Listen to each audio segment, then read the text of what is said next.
Thanks very much, ladies and gentlemen. First off, thanks very much to Locke.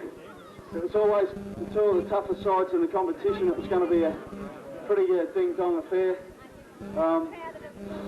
What's on the ground stays on the ground. We'll have a view with you later on. But thanks to Pedro. Unfortunately, because of their injuries, they suffered a bit. To our guys, we started this in February. We looked at ourselves and tried to work on our weaknesses. And with a wet day, it really shone out on those things we worked for. But there's a lot of people I'm going to thank, but we'll thank it back to my club. All I can say now is the overwhelming support of Tumby Bay and everyone involved. I won't name names because I'll miss 100 or so. But most of all, to the 45 players on the roster that really put in all year, the 21 that made it, and it breaks my heart for the blokes that just didn't get in the final 21. I've been there. I know how hard it is to sit on the sidelines. My heart really goes out to you. I hope you find it in your heart to forgive me. I hope you can join in with us and celebrate. And congratulations to Tumby Bay, the top side in the league, 4 premierships. And I think we better stay there, lads. It tastes nice, doesn't it?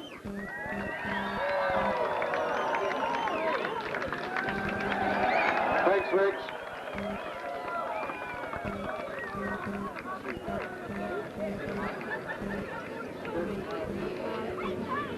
The number 11. We'll have to try and fix this up at half time. Oh, great mark there by the Tumby player.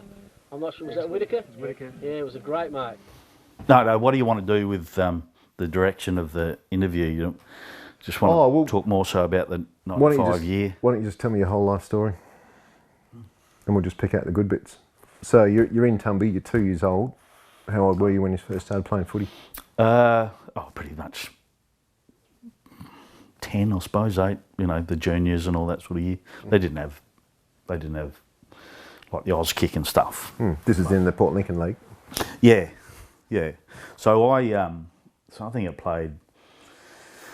I think Tumby had under 13s, and I would have been probably 10 or 11.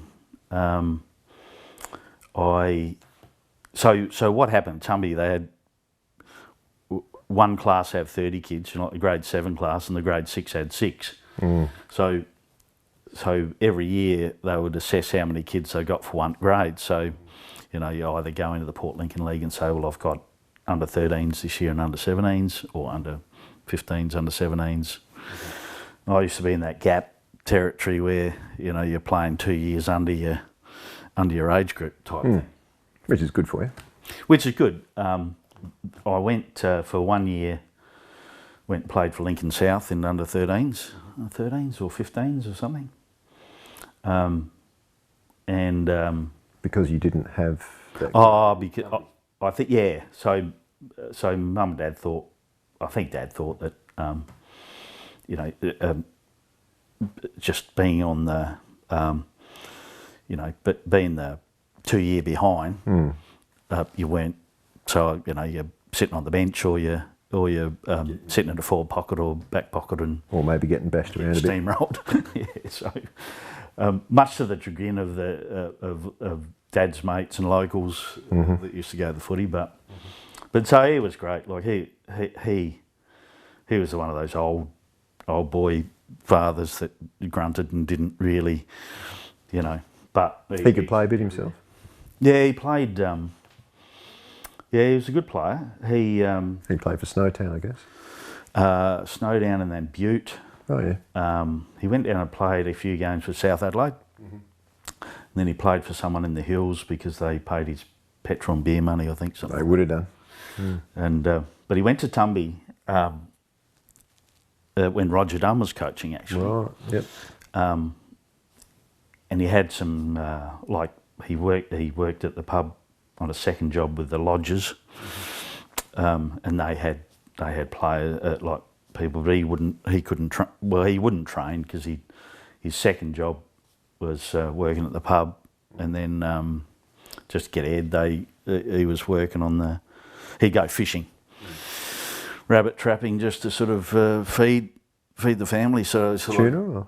Sorry? No, just whiting and just off the jetty and stuff. Literally to feed the family. Yeah, so he said rather than 2 nights a week training and, you know, I've got to make an extra few quid so we can buy a house type thing. And so Roger done it actually, you know, it was at him to sort of play. He played in the B grade, but it was at him to sort of come into training and have a crack at it. But well, I think he was just, you know, I think they bought their first house for $2,000. They would have, yeah. You know, and there you still couldn't get a loan, sort of thing back in those days. So he had his priorities right.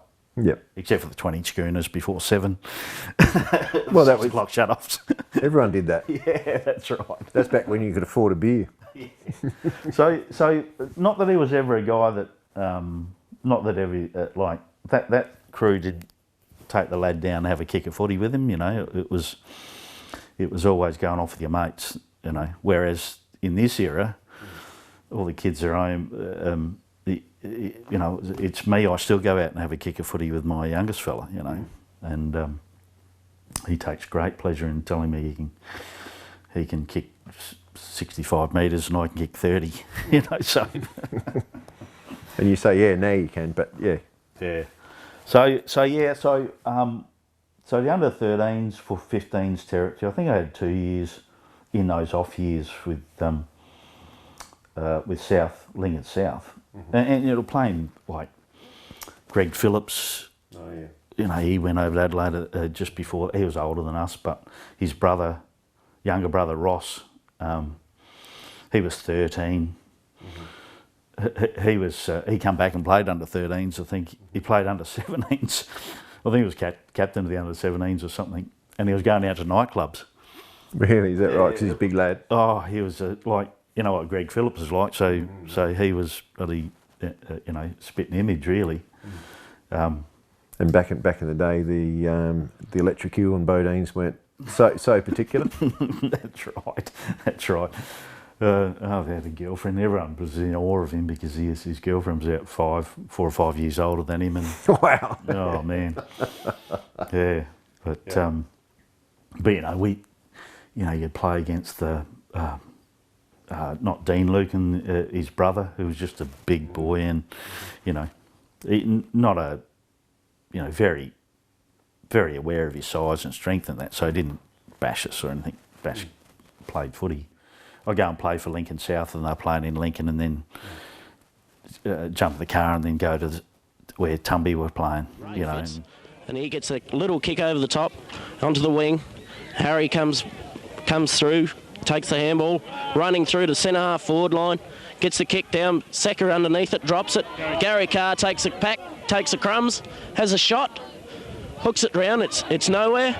Higo has it by himself, gets the kick in, but he's too short, gets it to Lambshed and gets a kick on to Secker. Minard's in run with the ball, kicks it off the ground.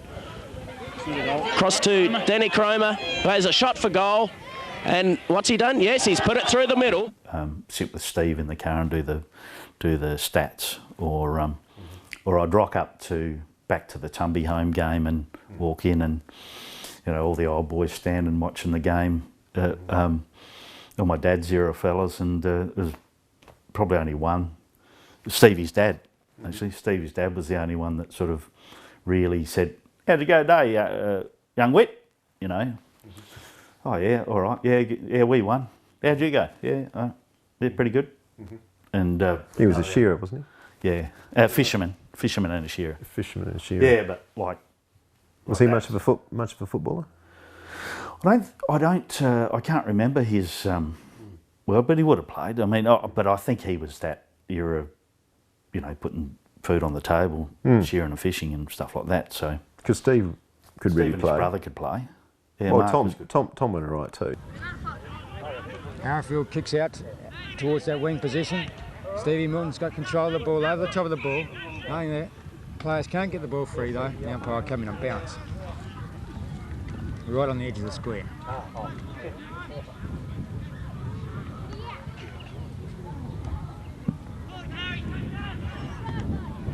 Good knock over the back there to Peter Anderson. Cameron over the ball. Loose ball out to Fowler. And then another loose ball out of Lambshire. Haven't seen Lambshire much this quarter yet, Steve. No, I've been quieter this quarter. He's got the ball to Stevie Milton now, and Stevie Milton's found Rex Whittaker with a beautiful pass. That's 2 good leads, 2 good passes that Rex Whittaker's received.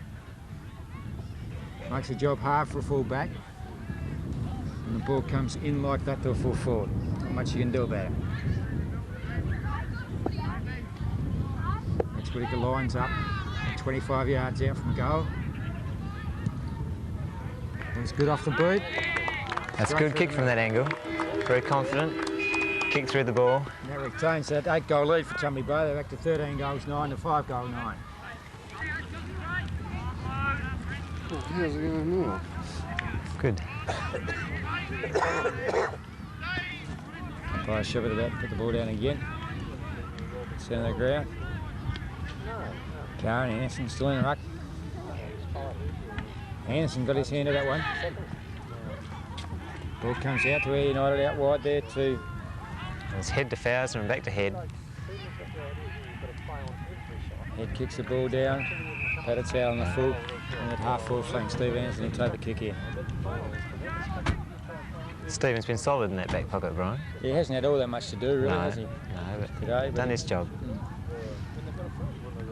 Looks for Burton, can't find him though, goes through his hands over the back of the pack. Air United get back there quickly, and there's a free kick to Air United. The player wasn't in possession of the ball. He's tackled with the ball. Do you think he should win an Oscar award? And takes the kick, finds Lampshire. Beautiful pass. Lampshire plays on, and he's found Denny Cromer. Denny Cromer comes around coolly, but he's fouled. That's Shane Malcolm Shane taking a Malcolm. good mark. It's in half back.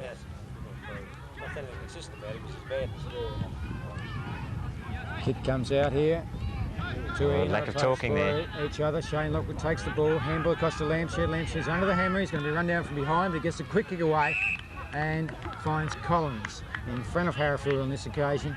For the first time this quarter that Collins got away from Hereford, and he'd be 30 yards out from 35 yards out from goal. Could be a little bit far for Peter Collins. He goes for the short one. He's found Rex Whittaker on the lead.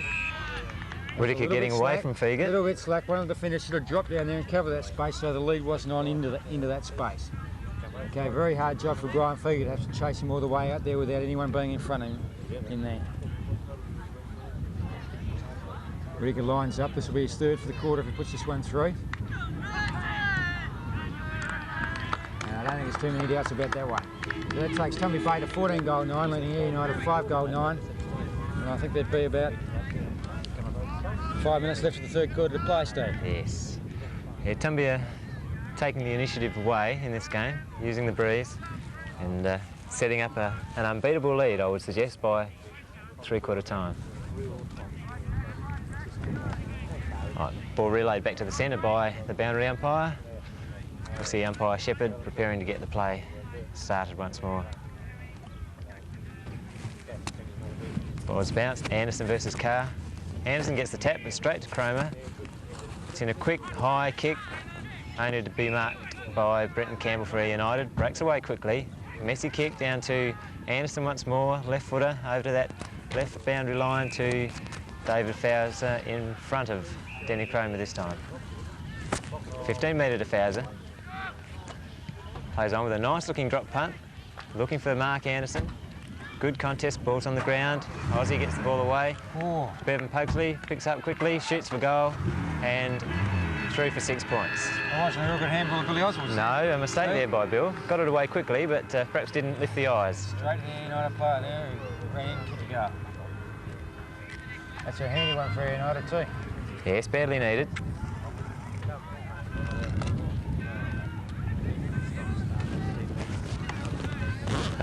Under the shirt.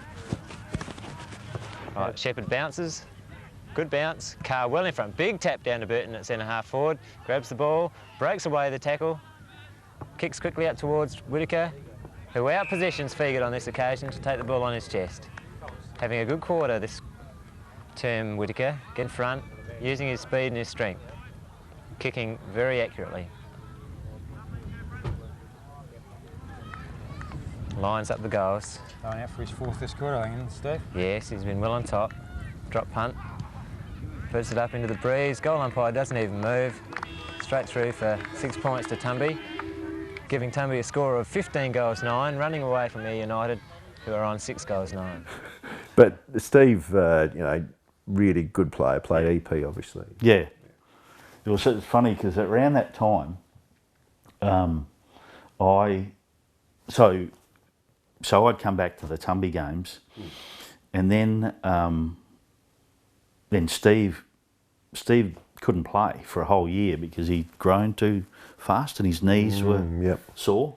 With ligaments and that, yeah. Yeah, there's some name for it. Yeah. Anyway, and they'd live 7 or 8 k's out of town, and he couldn't go to the foot. He didn't want to go to the footy because in that era, because it was just so bloody sad that he couldn't play. So I believe it. So Mum had dropped me out at his place. So he'd set up in his little farm. He'd set up goalposts, and we'd have a few kicks. Kicks it down looking for Stephen Milton, and the young Milton is marked. The young gun shearer from Tumby Bay marks on the half-forward flank.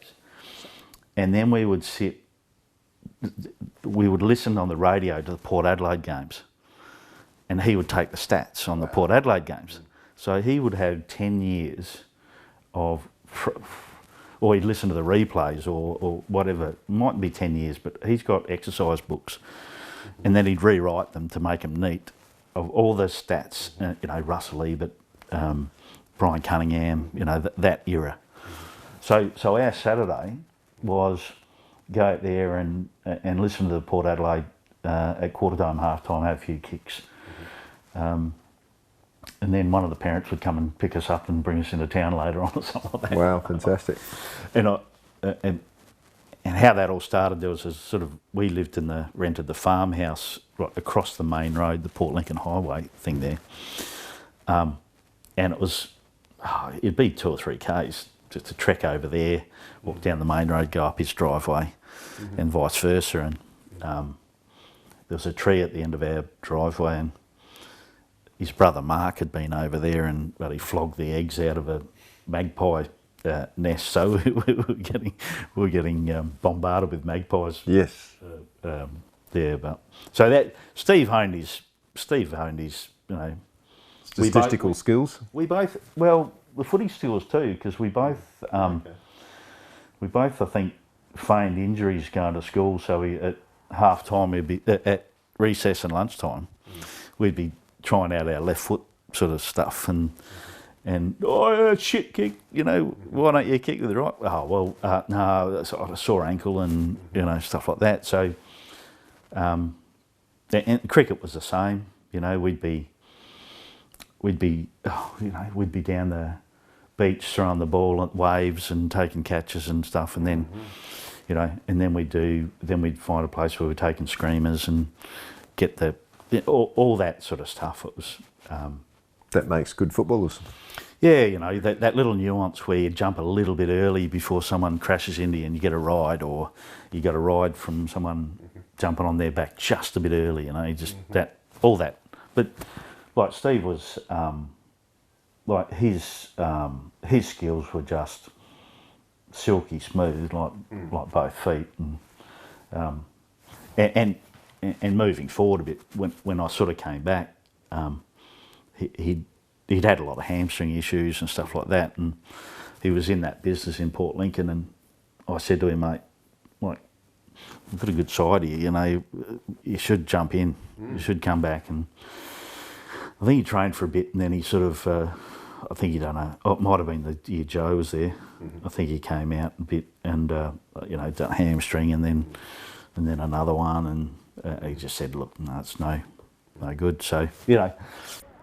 You get the opportunity to come back home, which you're probably in limbo as to where your future was going to take you. But you had that opportunity to come back to Tumby. You play a year and for Tumby, and then the next year you're appointed coach of Tumby Bay, 95. So do you want to tell us how that came about? And the year before, 84, 94. 94. 94, sorry. It was really to come back and I got made redundant in my work and thought we might get into the hotels. So my good friend Stephen Milton put me in touch with Joe Cross to see, and Whitey, to see if we could sort of test the waters there a little bit. Yep. It ended up being, cut a long story short, we got invited into the partnership, and so came back. I hadn't played footy for a year and a half. I had a pretty serious neck injury, and Yep. I lost the feeling down the left side of my arm and body for a while.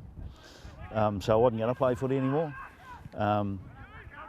And thought we'd just get back and have a kick and a catch, and was ready to sort of have another crack. And but you know, being around the mid-30s, lost a bit of spring in the step, and it was really enjoyable. Of course, as I say, 95, you were appointed coach. Was that something that you were looking to do, or you were approached by the club? I'd coached down the southeast, mid-southeast, from 14s to 17s to the seniors, and so I didn't mind it, but I just saw there was a fantastic opportunity. Joe Cross had been a bit sort of burnt out, had enough, but we'd collaborated a fair bit in that 94 season, so I sort of knew a fair bit. So it was a combined sort of recruiting sort of effort, and mainly locals to get their, have an aim and have a crack. You know? Yeah, you definitely had some talent that just probably need to be nurtured a bit more and give them, some sort of direction and a sort of a goal, if you like, and get the most out of them. Yeah. They were certainly sleeping giants, and there was 2 or 3 players that spring to mind that they probably had their best ever years in that 95 season, and ultimately that led to a premiership success. Yeah.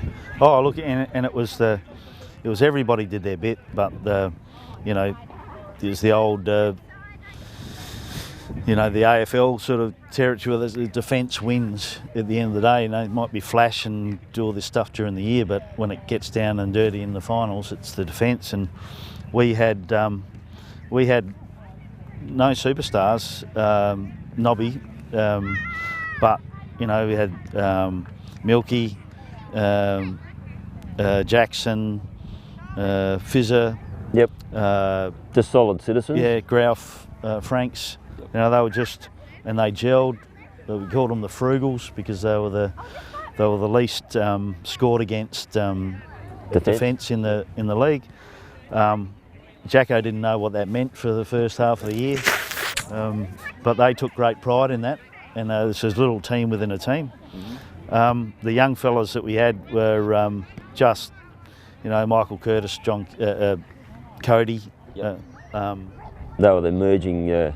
They just needed protection, and Tumby didn't used to give a lot of that out, and we just had to get some more tough boys in there that look after these lads, and modelled ourselves really about no compromise, a bit like Lock and Ramblers. And yeah, at the end of the day, that's what your aim was, and come away with Tumby's first success since 1968. So a big drought for the club, 27 years, but one hell of a celebration afterwards, and all 4 grades winning premierships. Would have been very satisfying. Oh, look, on the beer Stubby Coast, when it's got 4 premiership and 4 premiership port, that was you can't get better than that. The whole club with success. And it's not paid, but Williams gets the ball again. He throws it out towards Curtis. Curtis gets the hands off to looks like Whittaker. Whittaker gets the ball forward. FAD down No, he's going to bring it back. He's going to bring it back. Again, just a little bit more confusing from the man in white. I mean, if it was a free kick, it had to be down the ground. I mean, it was... I think he is going to play down the ground, isn't he? No, he's not. No, he's giving it to the other umpire back at the end of the cricket pitch there. Okay, so who's going to take the free kick? Whittaker. Whittaker. Okay, that's there we are. 25 metres because the ball came in, the lock player just threw the ball around. Melblitz antagonising this this young player in Burrows, and it's brung him within 15 metres of goals, dead in front, to put Tumby Bay further in front. Silly play by the lock player. Rexy Whittaker really should put things, probably beyond doubt, with, as I said, 25 metres out, directly in front. Rexy Whittaker really should kick this one, Beebs. Yeah, Silly play by the lock player. I mean, the ball came back to him and just knocked the ball away right in front of the umpire. I mean, just not using the trams and trains, unfortunately. And Rexy would put this away, I would be pretty sure. Yes, and that looks pretty good to me. Straight down the front, and that takes Tumby Bay to 6 goal 10 46 to lock 2 goal 3 15 on the Woolworths Port Lincoln scoreboard. And Tumby Bay really look like they've done well with this match. They're pushing the ball forwards at any cost, and with Cross and Whittaker really dominating the centre field, it's going to be a big, tall order for Lock to get back from here. Yeah, well, the conditions have improved dramatically in this quarter so far, and already you can see the Tumby Bay runners are starting to get into the game. It's going to be a few problems here for Lock, I feel, to stay within touch now. Today we're watching Yolana and Tumby 40 years ago, when Tumby first entered the Great Flinders Footy League from Port Lincoln. Their opponent, the first ever opponent, was Yolana. Game played out at Karku, and you played in that game. Any recollections of that match? Well, I've got some recollections from ex-teammates today, but I do recollect that it was quite a change, which the other fellas would have said, between the bowling green top of Centenary Oval and to the Karku cow paddock.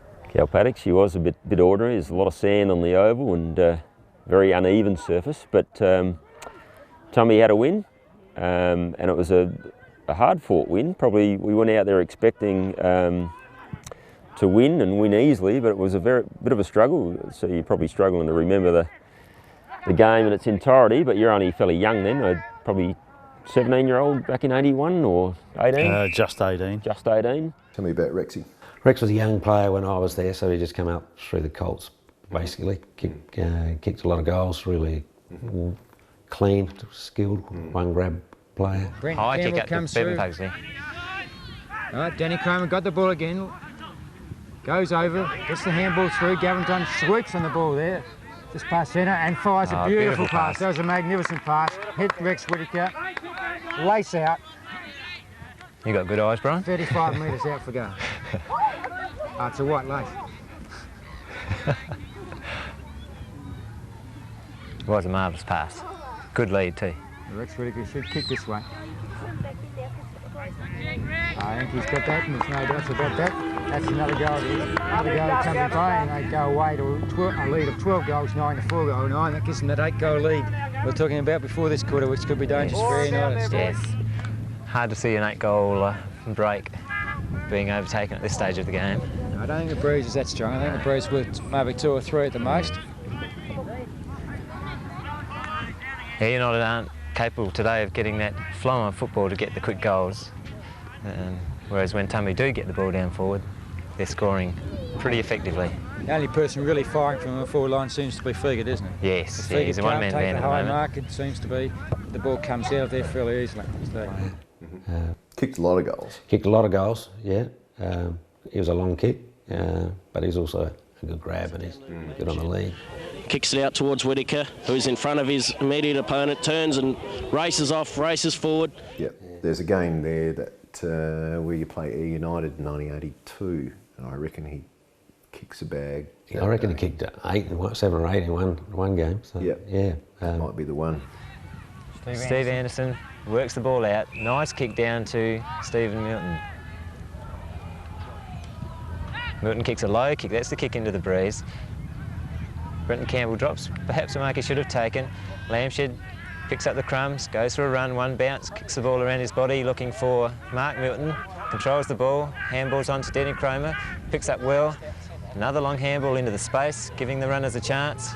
Brian Fegert comes out, taps it on nicely to Carr, Boxer Carr clears, ball over the head of players, out in the space again, Shane Lockwood there, worked out, Carr again for Tumby, he's played a good game, looking for Lamshed, Lamshed ominously getting into the game.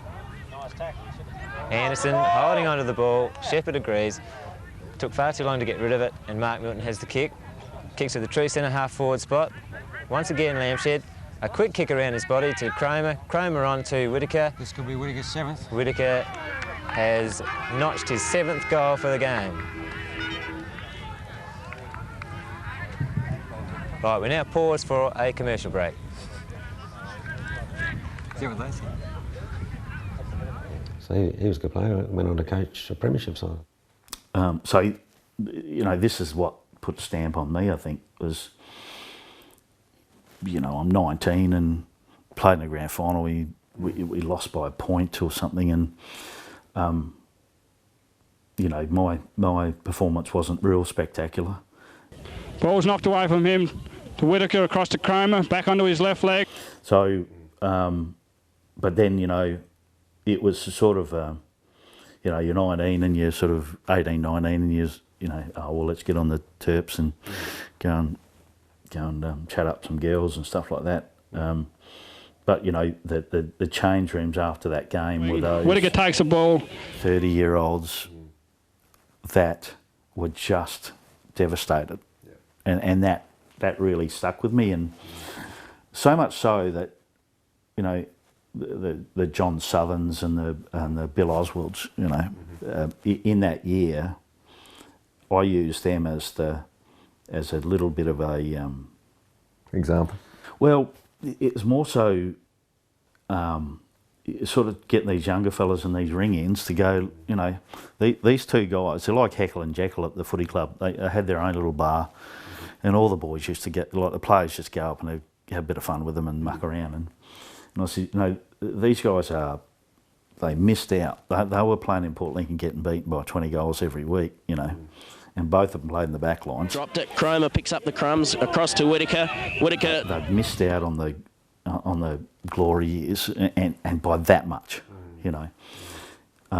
And then, but they still at the club, they still want you to do well and all that sort of gear. So the inspiration for you not to give up, not to give your best, and not to seize the day, and compromise a bit, you know, like some players had to play out of their position for the betterment of the balance and stuff like that, and that was a sort of a foil for that, you know. Well, don't be whinging. You're playing. Here's your opportunity. You haven't played a grand final in 20 odd years. Here's your opportunity to you know, tick that thing off. How many nights a week were you training? We would only train 2, and then we do a Sunday recovery. Yep. Did you have a rule that you had to train to play?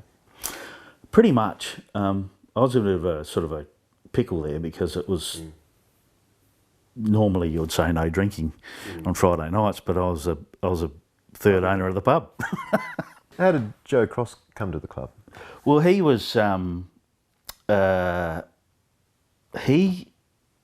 was at South. He's from Moonta originally, so he was played for South, and then I think, well, he had a really bad leg and a hip.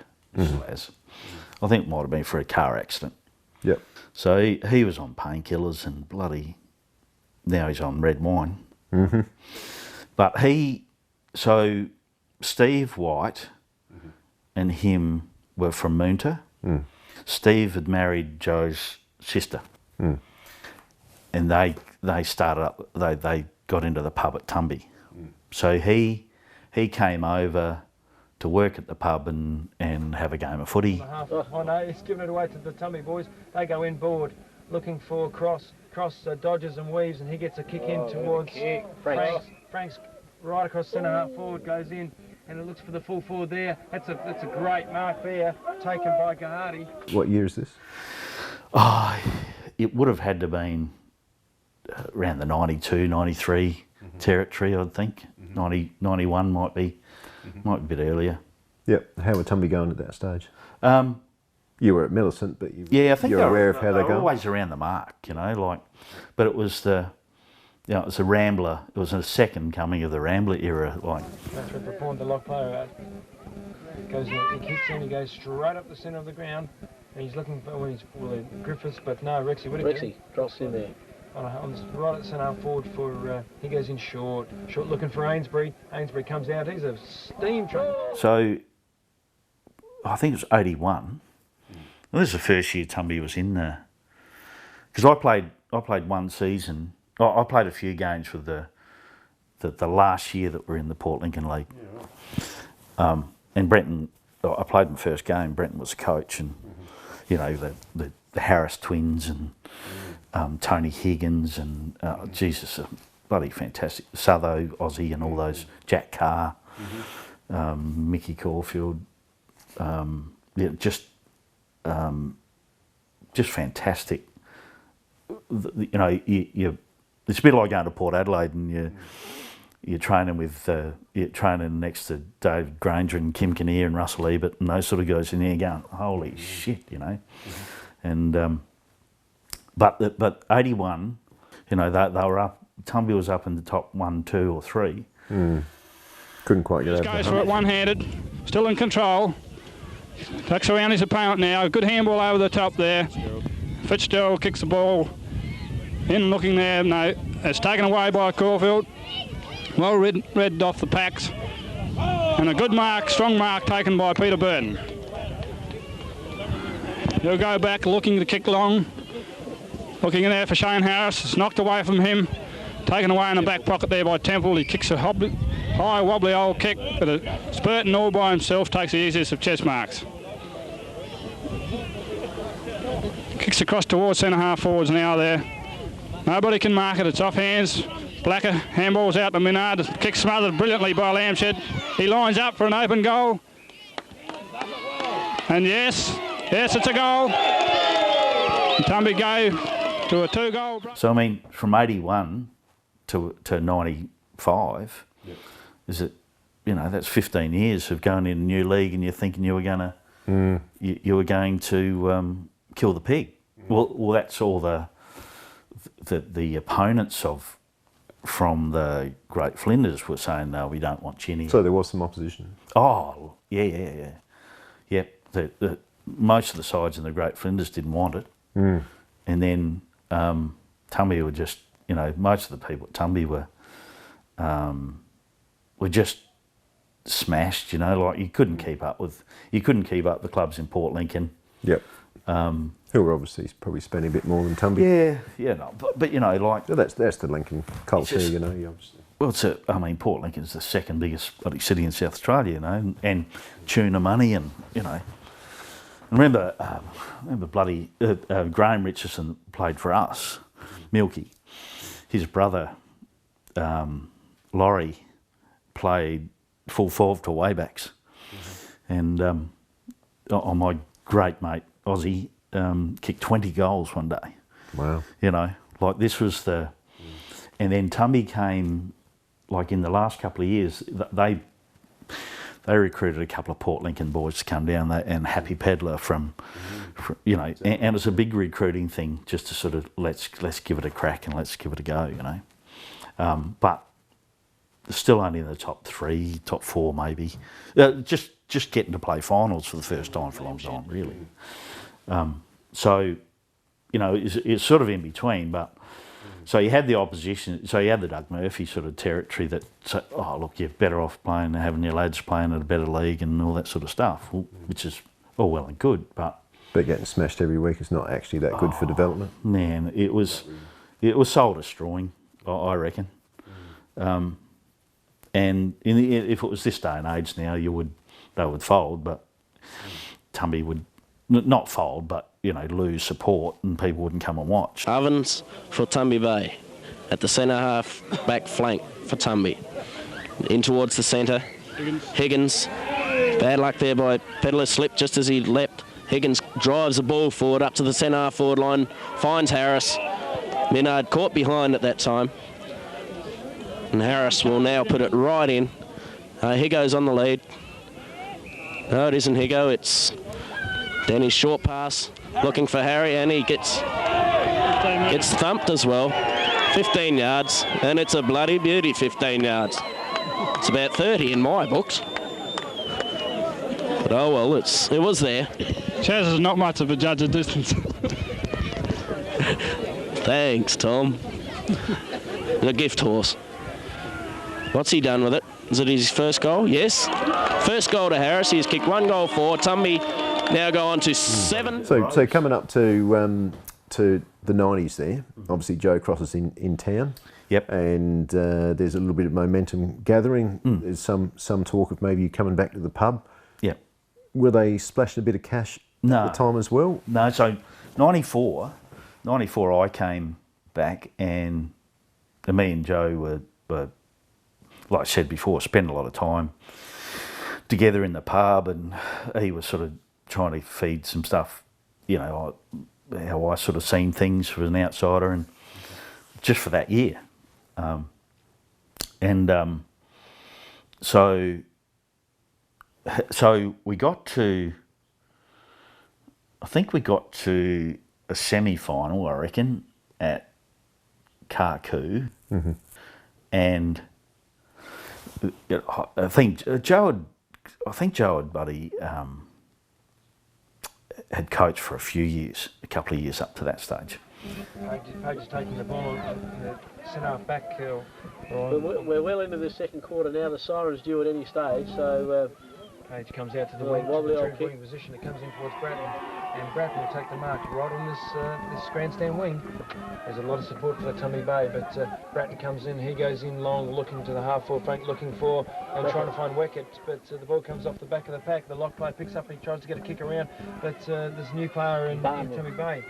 Oh, gets a high tackle on the lock player, but Cross picks up the ball. He's tackled once, he's tackled twice. He gets the ball off towards Curtis. Curtis goes in long, and he's kicked a goal, and that could be the Cummins punt specialist goal of the day so far. A great build-up by the Tumby Bay Footy Club, and takes them to 4 goals, 7-31 to lock 1 goal, 3-9 on the Woolwest Port Lincoln scoreboard. Again, Joe Cross showed his class, kept his body over the ball, took the bodies coming at him, did it very, very well, got the ball on to Curtis, and the best finish we've seen all day. That was brilliant. Balanced there, beauty, and the lock player was coming at him at 100 miles out, straight at him, so he did it very, very well, and that was the best bit of footy we've seen in this game so far.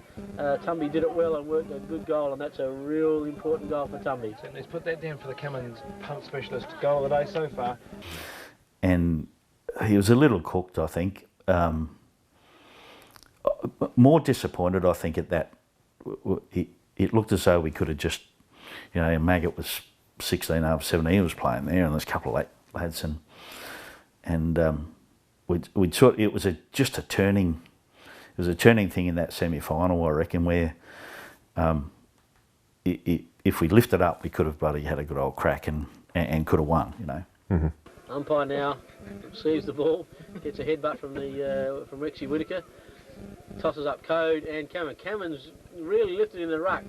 Curtis breaks away nicely, gets a kick there, and it's a good mark there by Higgins. And okay, back at the Cummins Oval, we've just started playing in the third quarter, and Tumby Bay have slammed on a quick goal to lead 5 goals, 8:38 to lock 2 goals, 3:15. We're about 2, possibly 3 minutes into this third quarter, and it looks like Barnes picked up a free kick on the half-forward flank for Tumby Bay. He goes in towards Weckett. Weckett one hand up, the ball gets punched away by Bulldog. Bulldogs held but not in possession, but Curtis does the tackle on the lock player. It comes out towards the boundary line, and looks like the boundary line is going to beat all players. No, it's not, so they've kept it in play. And Tumby Bay's picked it up in the way of... The ball goes in towards the full forward position where the lock... No, it's Cross. Cross picks up, he dodges 1, he dodges 2. He's gone for a snap at goal. He's missed. Offline. Been 14 years at that stage, but anyway, sorry, go on. So we just started cooking up, you know, what we do next year and stuff like that. And our talks have been getting enveloped into the pub thing. We're on track. Who suggested that you would coach? Oh, so I said to Joe, look, I'm not going to. I mean, I'm here to do my. I love playing, come back and play for it. I'd love to play in a final, but my thing is to get the pub experience and move on, because I've had my footy days, you know. Because I'd actually had a year off because I got hit. I got poleaxed in the bend over a ball, and I lost a feeling in my left side for about 3 months. So it was close to something catastrophic. So it was a bit of a wake-up call. So going back to Tumby, I thought, you know, it's not such a Whittaker now. It's not such as ruthless as down the southeast. So me and Joe really sort of worked it out. And, you know, Joe was a bit diffuse with it. You know, one week he wanted to coach and one week he wasn't. And I said, mate, look, I'll put in for the job if you don't want to do it. But you know what? So nothing's going to change. We're effectively, we both got this, and I acknowledge that at one of the, I think there's a team of the century, or one of our get-togethers, I think, and said that really it was the stuff that we prepared for at the back end of that season and then over the summer together that really it could have been either of us really that coached. So it's funny because I went to the so you had to go and sit in front of the committee, and who was on the committee? Wayne Branson. Yep. So he was really keen to get me on board because I was a different voice at that last game in the semi-final. You know, Joe had sort of been with them for three years, I think, and playing, and I'd come in there and I'd sort of try to rev everything up at half time as being a new voice and stuff. And bringing the physicality of the southeast to the Tumby boys. Just rev them up, so here's our chance, you know. Brought some history back of where, you know, you don't get these chances. These kids might be off, you know, all that stick. So Wayne was in the camp and he was poking me in the eye to sort of have a crack at it. And I said, well, I won't have a crack unless Joe doesn't want to do it. Yeah. Anyway, so Joe said, nah, bugger it, you go. Anyway, so I applied and I was sitting at the committee meeting, Branson. There's a Clark, since passed away, Edna Clark's dad. I think there was a Steve Higgins on there. He was the president the year before, I think. Yep. Anyway, I think it was mainly the Clark was there was probably the not just a nod in for everyone else, but so he said to me, he said, Rex, what do you expect for the wage for the coaching fee? And I'd sort of come off coaching Hatherley at I got 14,000 for coaching Hatherley at that stage, but because I hurt my neck, I gave $6,000 back because they're a small club they was getting into that sort of world. Good on you. Yep. Played a good game. Looking out here now, trying to find Hallion. Hallion works his way to the front, but it's Franks, clear. Good shepherding there by Griffiths. Franks goes short now. Rexy Whittaker dropped the mark. And they all dive on top and the ball goes out of bounds.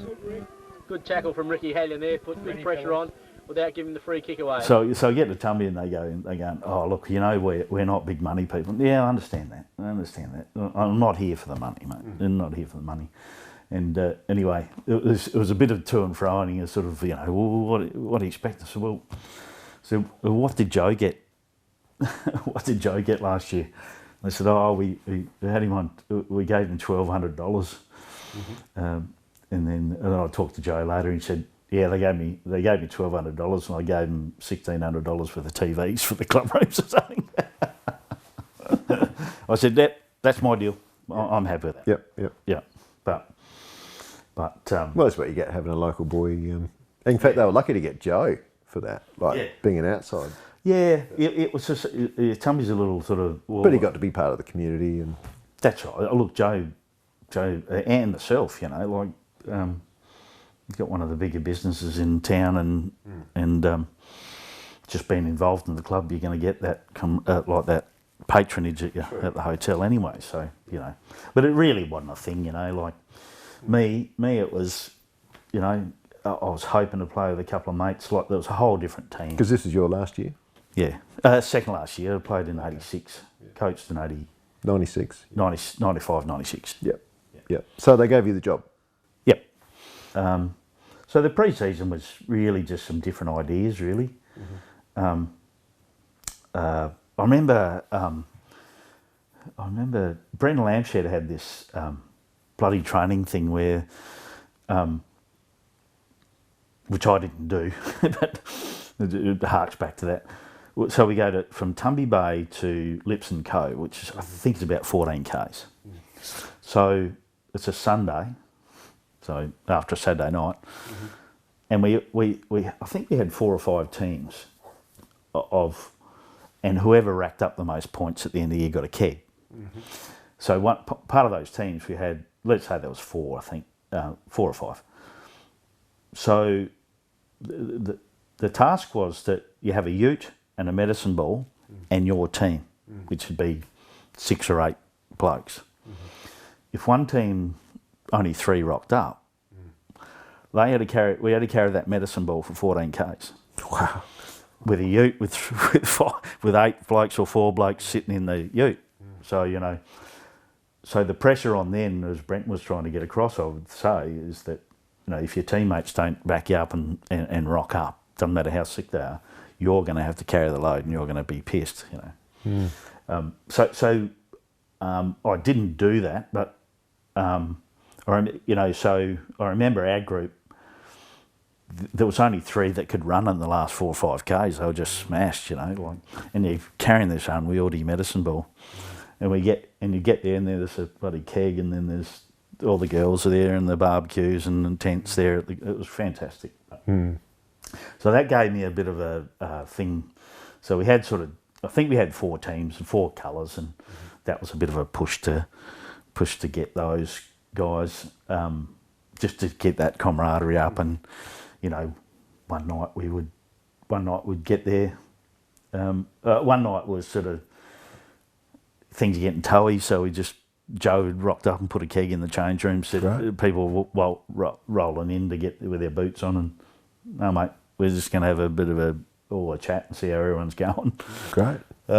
Team bonding, they call that. Hey? Yeah, just team bonding night, yeah.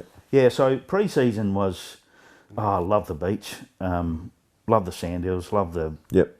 So it was all beach. Why wouldn't you? Rather than run around an oval and doing the yards, you know. The trainings were, again, cooked up with pretty much Joe. Did a lot of like we do a circle work which is different with 2 teams. So you say, right, well, the Guernsey's inside out sort of thing. So you would go, one team would have possession of the ball, the other guy's got to check him. Yep. Go anywhere, do whatever you like, you just got to keep possession. And then we'd flip it over sort of thing. So, you know, then I'd have, so because I was used to a bit more hard of the stuff, and so, you know, sometimes it was a good mate of mine. So, right, if you want to play A grade this year, you have to be in a, you're going to be the tough tag, you know, the days of you being the flash and kicking goals and stuff like that, we've got all these youngsters that do that. If you want to have a crack at this year, end up he didn't take. You talking about role playing here? Yeah. So he would tag me, but I'd get bloody 5 kicks and where you're not doing good enough, mate. You know, like, and that's one of those occasions where I sort of, you know, started a bit of a fluff up and got him a bit angry and stuff like that.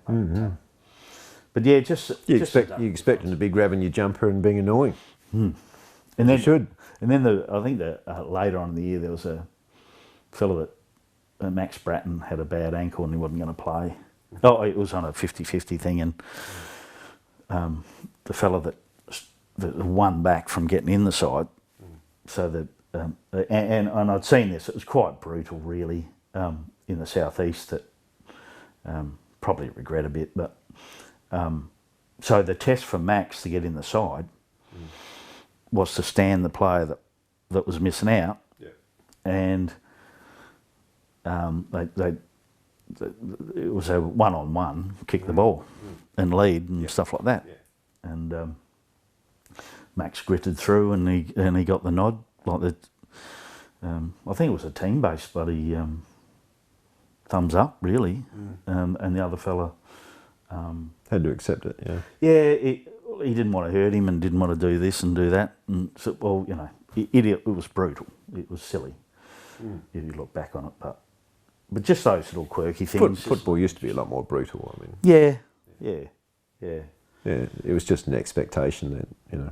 Yeah. My first game in Lincoln, which was, I only played B grade in Lincoln. Who for? Tasmans. Oh, yeah. That's how I got to know Steve, because he was obviously, he was doing obviously all the footy stats and all that sort of stuff, and I was doing the write-ups on the footy and some of the footy histories and stuff. Yeah. You know, Barry Speed and those sort of guys. Yep. So he was obviously interested in what I was doing there. So you know, that was good. But my first game we played Mallee Park, and I was playing on their captain coach, who was obviously a big old fat bloke. We got a goal, and I trotted back to my half-back flank, and he just opened up my lip for me, just whack, knocked me flat in my bum.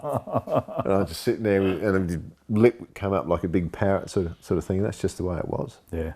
You know. And the week after that, we played Boston's, and that was pretty similar. But I was a bit ready for it then. It was like, you know, I just jumped in and figured, oh, here we go. But it was brutal back. Yeah. But obviously you brought that back in 95 because you were playing lock. And they are probably a bit agriculture in their approach. Oh yeah, I know. Right, boys, we're going to go out there and we're going to be bigger men and we're going to be better footballers and we're going to win this.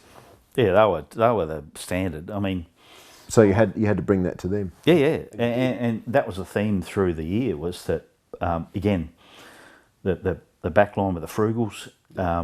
We had like it was a Noble, Noblet. Laurie. Richardson, Milky,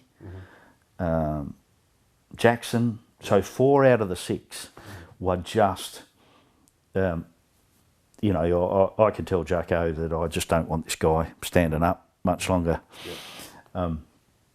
He's reluctant, but then that's all he had a straightforward thing, you know. There was no dodging and stuff like that. That was him. These other 4 were just so tough that the 2 that they that it was a Kerry Franks and Fizzer.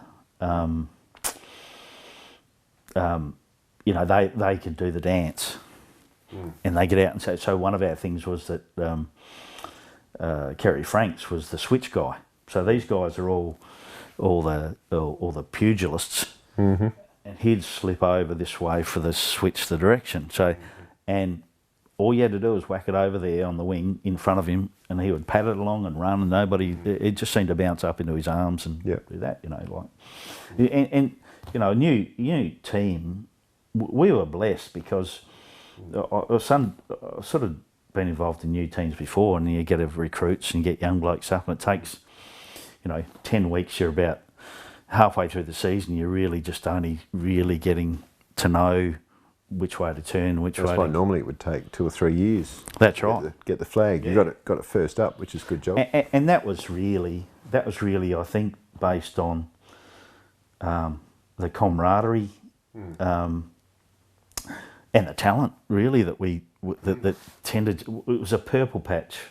You know, if you look at the 99 side. You know, they have this.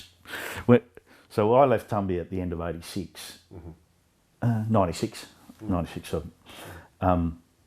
So I came back 10 years off and on, but every time I'd come back, there's this argument with the Curtis boys, or because Craig played in the 99 one and Maggot played in the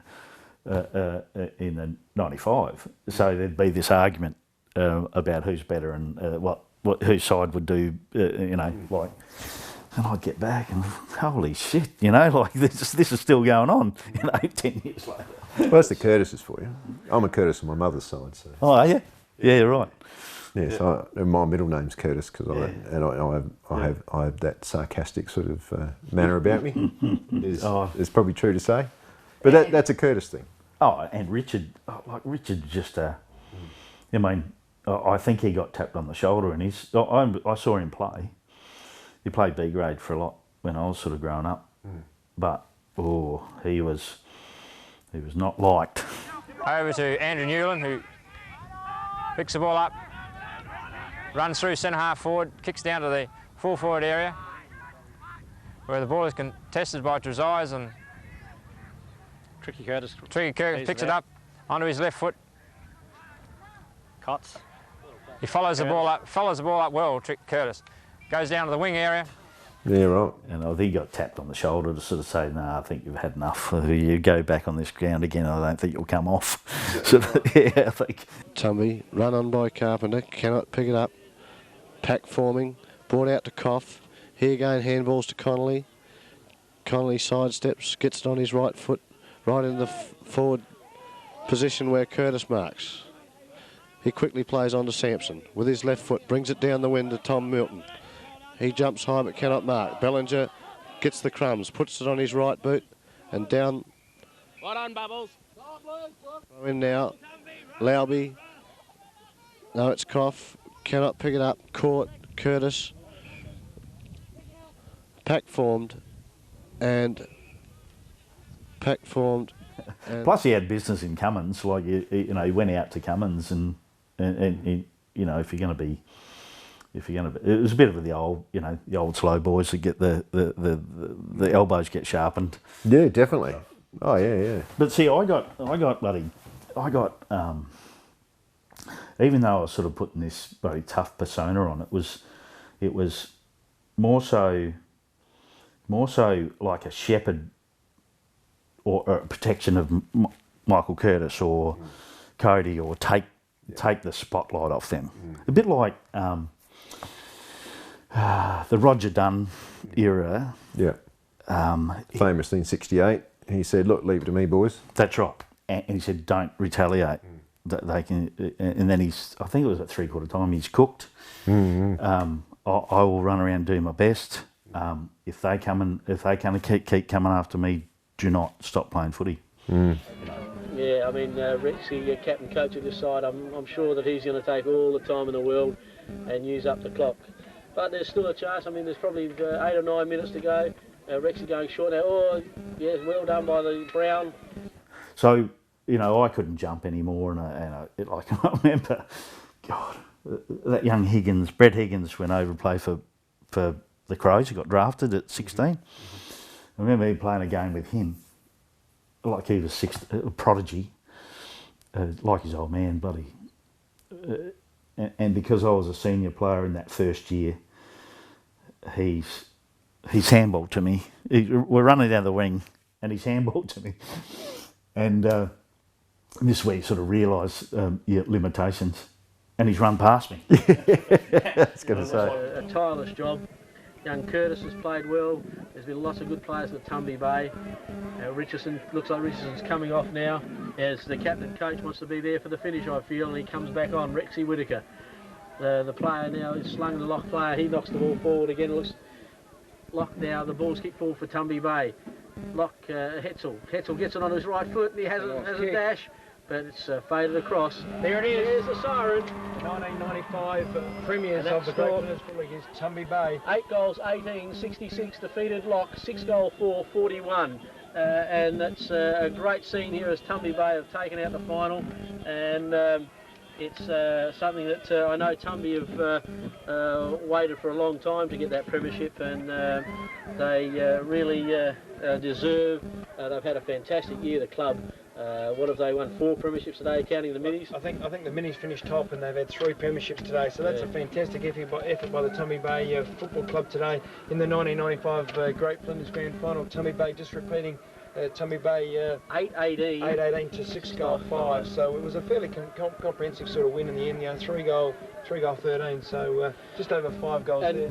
Before we go, we must say bad luck to Lock. They certainly, I mean, in adversity, they had injuries, they had things go wrong during the week. They lost Peter Baird, they lost Andrew Arbin, they lost young Wheatra.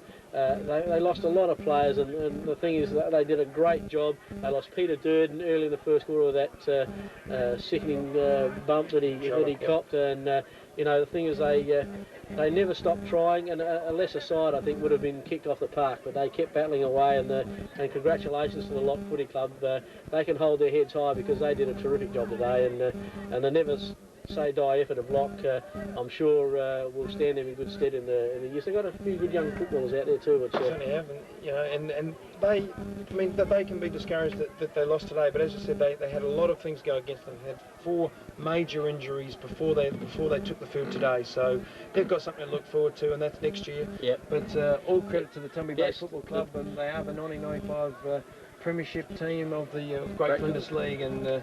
It really is good to see that a team outside the leagues, as they have been for so long. Tumby Bay have been in for 12 years and have finally won off the premiership. Yeah, and you know, they I think in their first year up here they lost the grand final to Ramblers by 1 point when Rambler were on their big run. It was a very, very heartbreaking day for the Tumby Bay club. It took them a long while to recover from that situation, but now you can see they've got some terrific footballers. You only got to look at the Joe Crosses and the Ainsburys. They picking up Code, which is a great player, and they've got good young players as well. In young Curtis, young Maggot played a good game. They picked up Nobler, another good pick-up. Young Higgins, I mean, young Pete Williams as well. Girardi, they've got a good blending of youth and experience, and it really told in the end. The experience of players like Joe Cross and Nobler, and these sort of players that just shut Block down.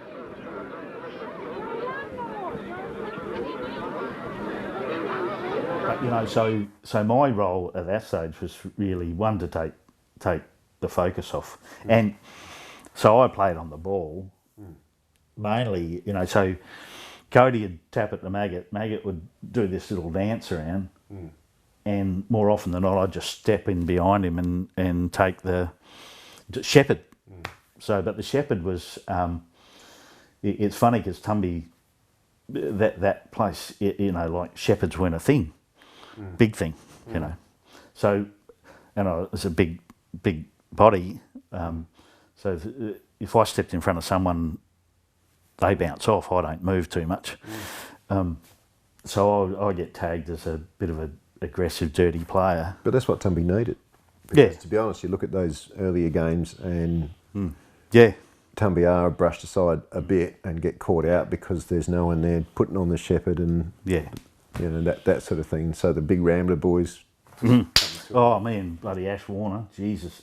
I reckon every game it was there was a dust up, and then we played at Lock one.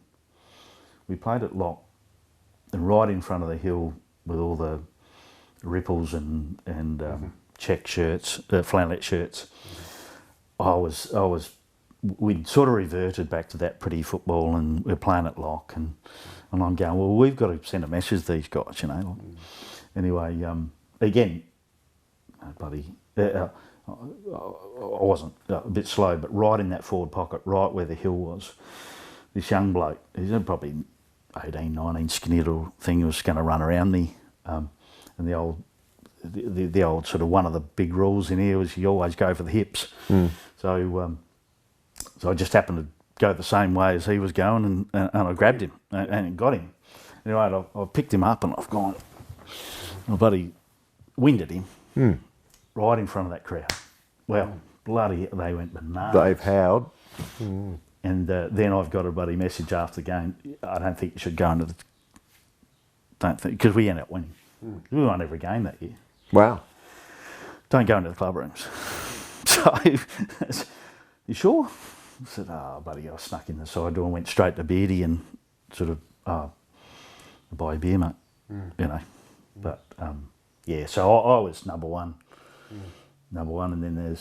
so that took the pressure off. And that was the thing, you know, Maggot and those young blokes, just they lift a little bit. And it wasn't just me, it was, you know, Nobby, it was Jacko, it was... And then, you know... Joe Cross, bless him, he probably never he has put a tackle on, but he's not that guy, you know. So you just got that sort of sprinkling of class. It was just a beautiful mix. It really was. And I actually looked at one of the replays where Joe, I think it was our replay. Well, he's you know, limping up to the throw-in on the boundary, and I'm going, why is he making a sort of thing over there? The ball's actually come in this way. The wind must have blown it over this way. He's gone and taken it on his chest from a throw-in and wheeled around this side on a one leg and done a chip kick in and got it moving, you know. Like, I remember playing in 94, big Peter Burton was in the forward lines. And so Joe got it a half forward line, and he's waiting, and Bert's just trotting back to the forward pocket, and I don't know, he yelled out, Bert's, and Bert's just turned around, and he's kicked it behind him, like, you know. And I was an okay football, but not that clever, you know. Like, he anticipated that if he looks where I'm kicking, he's going to turn around and take it, you know, like, and you know, to play on one leg, like in that game where he's grabbed the ball in the wet, he's diving over it, he's slipped the handball out to Maggot, you know, like. Taking the ball on the centre half back. We're well into the second quarter now. The siren's due at any stage, so Page comes out to the wing, wobbly to the old true wing position. It comes in towards Bratton, and Bratton will take the mark right on this grandstand wing. There's a lot of support for Tumby Bay, but Bratton comes in. He goes in long, looking to the half forward flank, looking for and trying to find Weckett, but the ball comes off the back of the pack. The lock player picks up and he tries to get a kick around, but there's a new player in Tumby Bay.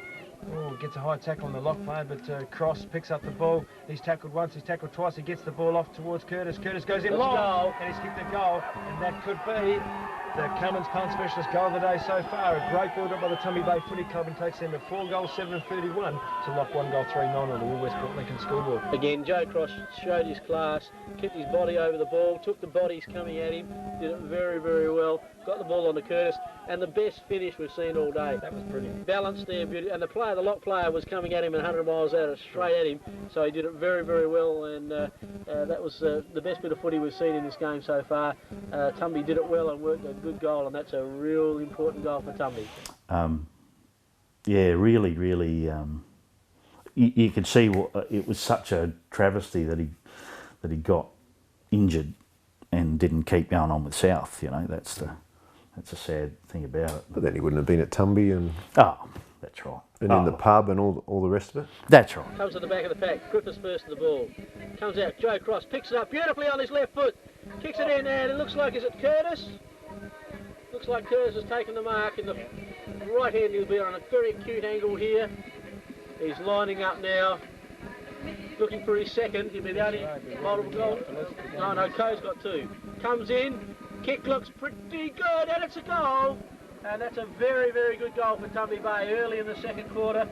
That's young Curtis's, and actually he's got a great little nickname, young Curtis. His nickname's Maggot. Maggot Curtis. Maggot Curtis. So that was your first flag? Yeah. Wow. So in 1981, I broke my collarbone, so he couldn't play. In 82, he missed out. I played and we missed out by a point. Right. I then went to my next opportunity, did the merry-go-round. I played at Cleve for a year. I shifted there in the bank. I got reported in the first semi or second semi. This is with Cleve? Yep. For head high on David Head, I think it was. Big controversy there because the central umpire didn't report me. It was the goal umpire, and it was the goal umpire. His lad had been knocked out previous quarter or something, so he was a bit heightened. And yeah, I went to the league and all that sort of gear, and went to court and all that sort of bullshit. Yep. Anyway, so my fate was sealed. You know, it was just not going to play. But so Cleve were playing Port Neale, and the league had sort of said to County Jervois that, look, we think there's got a case here. There's, you know, one of the Cleve fellas bloody put an injunction or some bloody thing on or whatever.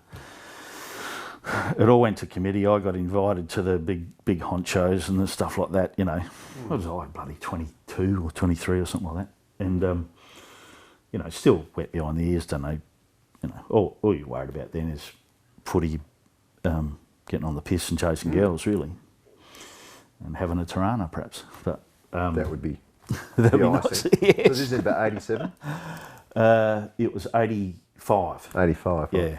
So what happened? Oh, Cleve won in 85. Yep. So yeah. Go on. Yep.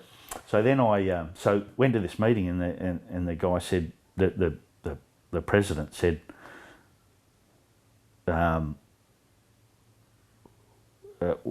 We're going to stay with the decision. We're not going to. We don't have to take the SANFL's recommendations and stuff like that. And we would like Cleve not to keep going with this legal stuff because Port Neal won't take the ground if you play. Right. So, and Cleve had a star-studded side. They were all, and they did win. So yeah, they were going to. So anyway, the coach cooked up that I rock along with my kit bag. Stir them up. So then they're sort of going, and then I'm walking in, and then I think I did put some gear on, I reckon. Put my shorts and socks on and stuff, and just stood out in front of the change rooms, you know. And that's all the buzzing and stuff like that. Yeah, because all that helps, yeah. And then, but you know, the whole thing's done when you get the team sheet sort of thing and not on it. So, but so that was a bit disappointing. Yeah, so, yeah. Which made 95 all the more important and all that's sweeter. Right. So when did you realise that you'd won the game? Look,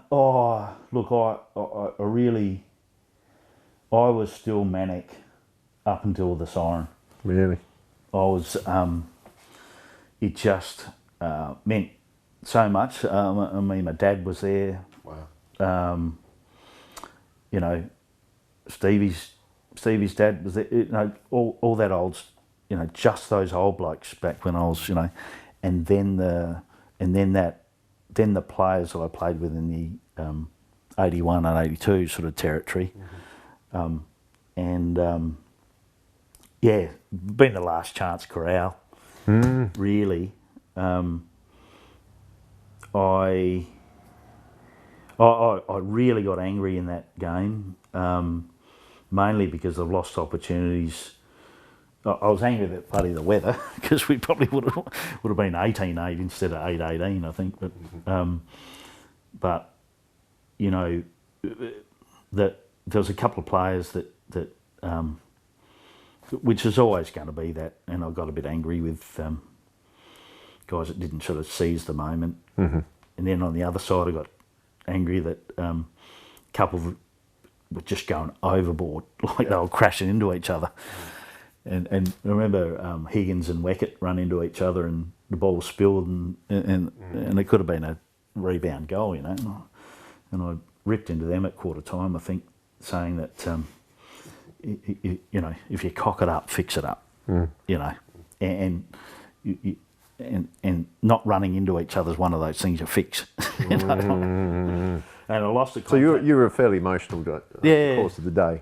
Oh, so at the end, you had an overwhelming sense of triumph or relief. Oh, relief.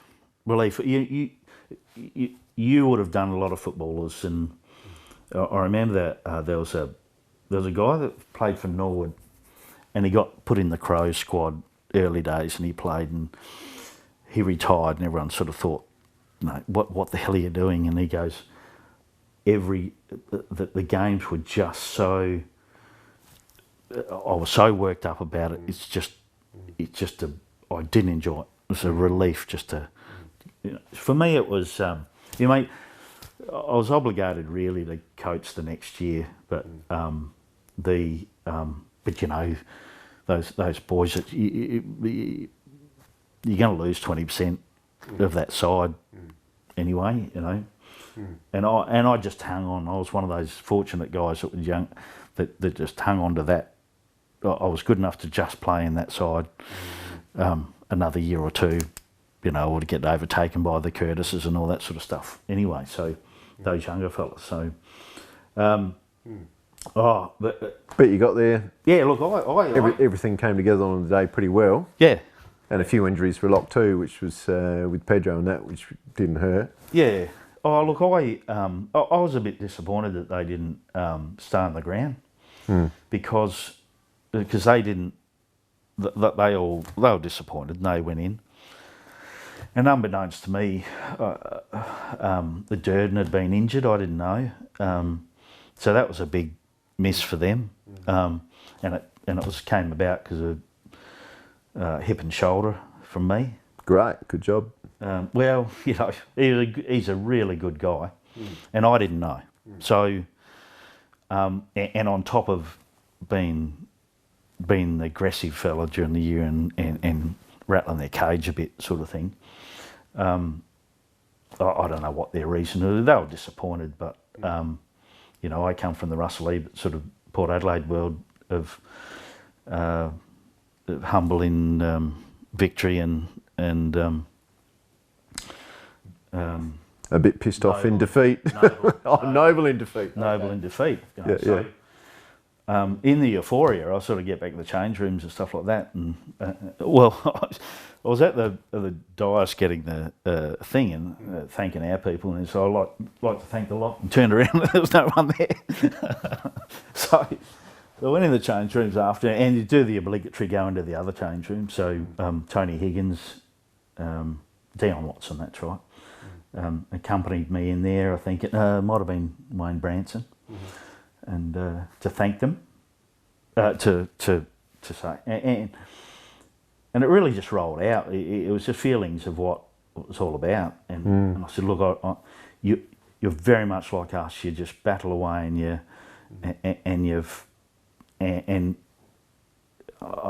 I said that imitation is the best form of flattery. The only way we were going to be successful is to be you. So I know it's hard to take at this time, but you are our inspiration on how we should play to win one of these things. Little did I know that there's Peter Burton sitting there with a broken jaw. And it was really an innocuous little. He was sort of in the pack, and I just come up and bump to the side, but my shoulders must have hit his jaw, and I didn't know. Like, he's just gone off, and they've kept it all secret and all that sort of stuff. But you know, that stewed their whole pot of disdain towards us or me. But so it doesn't matter. It does matter. But Rex Whittaker, premiership coach. But the close games are good games. What was the score in 95? 95. Now, it's a good question there. I think it was somewhere along the lines of 9 goals to 5, something like that, Rex. A lot of points Tumby kicked. Yeah. Never looked to be in trouble.